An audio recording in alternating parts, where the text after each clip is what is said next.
Allah did not make this deen difficult. وَمَا جَعَلَ عَلَيْكُمْ فِي الدِّينِ مِنْ حَرَجٍ. But then the next word also says, what? مِلَّةَ أَبِيكُمْ إِبْرَاهِيمَ. But it is the way of our father Ibrahim. Now Ibrahim's life, if you look at it, was all tests and trials.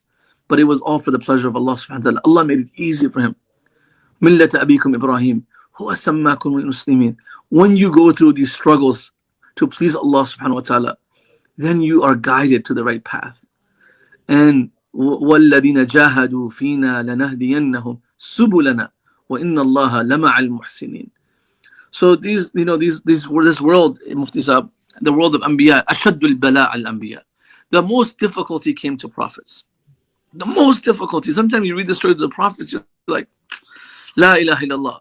Mufti Sahib, why did Allah mention, you know what our father says all the time, Allah ne da'wat ke maidan ke juhad or qurbani Allah ne Quran mein zikr kiya, which means the struggles of the prophets in the field of calling towards God, in the mission of calling towards God, Allah mentioned all that struggle. Allah is not talking about any of their like personal struggles as farmers. Yes, Musa alayhi salam, his struggle, but all that led to an ultimate struggle, which is to become a prophet. So Allah subhanahu wa ta'ala talks about the struggles of the prophets in the Quran. Why? Few reasons. وَكُلًّا نُقُصُّ عَلَيْكَ مِنْ أَنْبَاءِ الرُّسُلِ مَا نُثَبِّتُ بِهِ فُؤَادَكَ. These stories are mentioned to strengthen the prophet's heart. Prophet, number one. Because the Prophet ﷺ, as the most beloved human to Allah subhanahu wa ta'ala, is going to go through extreme struggles, and let him know, oh Muhammad, if you, listen to this, Mufti Sahib, this is going to tip your turban. If you think your uncle, Abu Talib, lying without Islam is a struggle, yes, it's a struggle. Remember your father Ibrahim, whose father was an idol worshipper. And in Surah Maryam, for like 4 years, the most famous and most beloved passage to me was وَذْكُرْ فِي الْكِتَابِ إِبْرَاهِيمَ. When Ibrahim is talking to his father 4 times, Ya abati, Ya abati, Ya abati. So now Allah is saying, وَمَا كَانَ اسْتِغْفَارُ إِبْرَاهِيمُ لِأَبِيهِ إِلَّا أَن مَّوْعِدَةٍ وَعَدَهَا إِيَّاهُ فَلَمَّا تَبَيَّنَ لَهُ أَنَّهُ عَدُوٌّ لِلَّهِ تَبَرَّأَ مِنْهُ إِنَّ إِبْرَاهِيمَ لَأَوَّاهٌ حَلِيمٌ. Allah says to Ibrahim, you can't make dua for your father as he dies as a non-Muslim. So all the emotional, all the spiritual, these struggles of, Allah mentioned the struggle of a woman in the time of Musa to tell Khadija, this is what she went through. Asya, امرأة فرعون إذ قالت رب ابن لي عندك بيتا في الجنة. So these struggles are mentioned to strengthen the Prophet ﷺ and his community. And then we have two big major supports. We have Quran as an original template to say alhamdulillah, Allah is not angry at us even though we're being tested. One of the first things many times Ammi would ask us in our struggles was, is Allah angry? Is when the person starts to think like, is God angry at me? Is God punishing me? Have I done something wrong? That is a trick of shaitan to make you have this guilt trip that I did something wrong. No, it is from Allah subhanahu wa ta'ala. Allah loves us.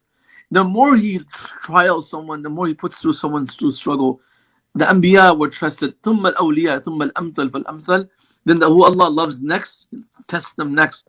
But Mufti Sahib, I'll tell you myself, I am so weak, man. I don't know, all the guys who are listening, we're weak people. We can't handle struggles. So we ask Allah subhanahu wa ta'ala to make whatever struggles that we have easy for us. Whatever hardships that we're going through, easy for us. And may Allah subhanahu wa ta'ala reward us in this dunya and akhirah. And may be rewarded where Allah says, إِنَّمَا يُوَفَّى الصَّابِرُونَ أَجْرَهُمْ بِغَيْرِ حِسَابٍ. Ameen. تعرف في وجوههم نظرة النعيم يسقون من رحيق مختوم ختامه مسك وفي ذلك فليتنافس المتنافسون. At the end of the day, one dip into Jannah, we will not forget about all the struggles of this world. It will be all worth it. The first night in the grave, we will forget all the difficulties we went through because it will be a means of comfort for us.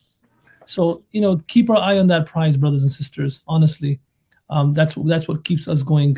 You're right, Bajan. The stories of prophets keep us comforted. The story of the Prophet ﷺ strengthens our heart. The Prophet ﷺ said, every time you're going through difficulty, remember my difficulty, it'll become easy for you. But at the same time, what softens your heart is to see people like Mehvish and their family and others who are struggling around you. Go visit them, spend time with them. Because you can't see, you've heard about the struggle of the Sahaba, you've heard about the struggle of the Prophets, but you can see their struggle. And you can then see, and then you can understand what a person, what does a sabir look like? What does it even mean to be a sabir? You see that in their life. What does it even mean to be a shakir? You see that in your life, that this person is grateful.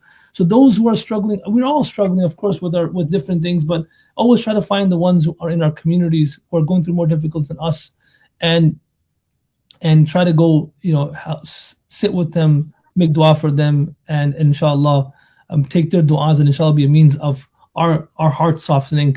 It's not. I'm not falling asleep. Whoever that is, I'm listening to Sheikh Abdullah. It's just my camera angle. Don't worry about it. Go ahead. What's up? People who help people in struggles, they go to Jannah. Anybody that serves their mother, their father, someone sick in their family, they're going straight to Jannah. This is the biggest thing that you can do, And we ask Allah subhanahu wa ta'ala to accept the little good that we do, honestly. Ameen. And make us a people of Jannah. Ameen.